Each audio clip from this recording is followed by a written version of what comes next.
आज की हमारी कहानी शुरू होती है एक ऐसी जेल को दिखाते हुए जिसका नाम सुनते ही कैदियों के रोंगटे खड़े हो जाते थे। ये जेल कोई और नहीं बल्कि ये थी अल्कट्राज जेल। इस जेल की टाइट सिक्योरिटी, करंट वायर्स और ऊंची दीवारें इसे और भी खतरनाक बनाती हैं। दरअसल ये जेल समंदर के बीचों बीच एक छोटे से आइलैंड पर बनी हुई थी, इसलिए यहाँ से भागना किसी भी कैदी के लिए लगभग नामुमकिन था। खैर, अब यहाँ पर लाया जाता है हमारे मेन कैरेक्टर फ्रैंक मोरस को। मोरस कई खतरनाक जेलों से अपने इंटेलिजेंट सोच की बदौलत भाग चुका था। इसी वजह से उसे अल्कट्राज जेल में लाना पड़ा।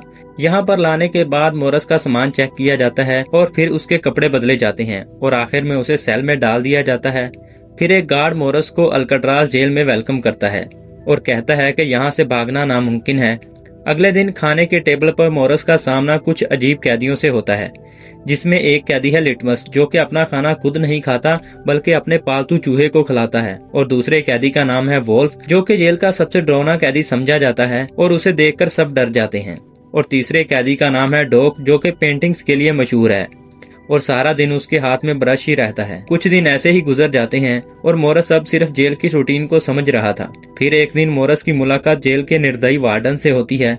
वार्डन मोरस को कहता है कि यहाँ से भागने के बारे में सोचना भी मत, वरना टुकड़े टुकड़े कर दिए जाओगे। लेकिन शायद वार्डन भूल गया है कि मोरस किस बला का नाम है। मोरस वार्डन की आंखों के नीचे से ही सामने टेबल पर पड़ा एक नेल कटर चुरा लेता है। खैर, कहानी में आगे मोरस अपने सेल की दीवारें चेक करता है, जहां उसे मालूम होता है कि वेंटिलेशन के पीछे वाली दीवार थोड़ी बारीक है।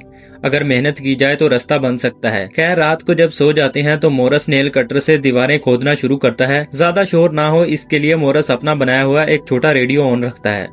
आगे चलकर मोरस की मुलाकात दो भाइयों से होती है। एक का नाम क्लेरेंस था और दूसरे का नाम जॉन एंगलिन होता है। ये दोनों भाई पहले भी काफी समय मोरस के साथ रह चुके थे। फिर वो तीनों फैसला करते हैं कि ये किसी भी कीमत पर अल्कट्राज जेल से भागकर ही दम लेंगे। फिर ये तीनों काफी मेहनत शुरू कर देते हैं। तीनों दीवारें खोदकर छोटे छोटे सुराख बनाते हैं और ये प्लास्टिक और पेपर के नकली सर भी बनाते हैं, ताकि जब ये तीनों यहाँ से भागें तो गार्ड को लगे कि ये सब तो अपने सेल में सो रहे हैं। और इनके लिए सबसे बड़ी मुश्किल थी समंदर को पार करना। इसके लिए इन्होंने रेनकोट इकट्ठे करके एक इन्फ्लेटेबल राफ्ट तैयार कर ली। समय गुजरने के साथ आखिरकार वो रात आ जाती है जब इन्होंने यहाँ से भागना था। रात के वक्त मोरस और इंग्लैंड ब्रदर अपने बिस्तर पर नकली सर रखकर भाग निकलते हैं।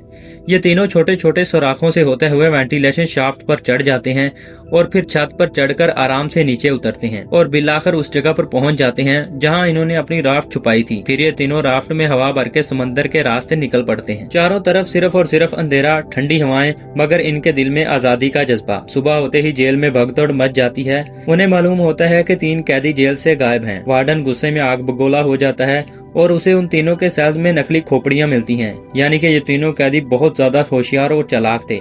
FBI और पोस्ट गार्ड को बुलाया जाता है। समंदर में तलाशी भी ली जाती है, लेकिन इन तीनों का कोई भी सुराग नहीं मिलता। तो क्या वो कैदी बचकर निकलने में कामयाब हो गए या समंदर की लहरों में कहीं समा गए? ये हमें कमेंट्स में जरूर बताइएगा। मिलते हैं किसी और कहानी के साथ। Good bye.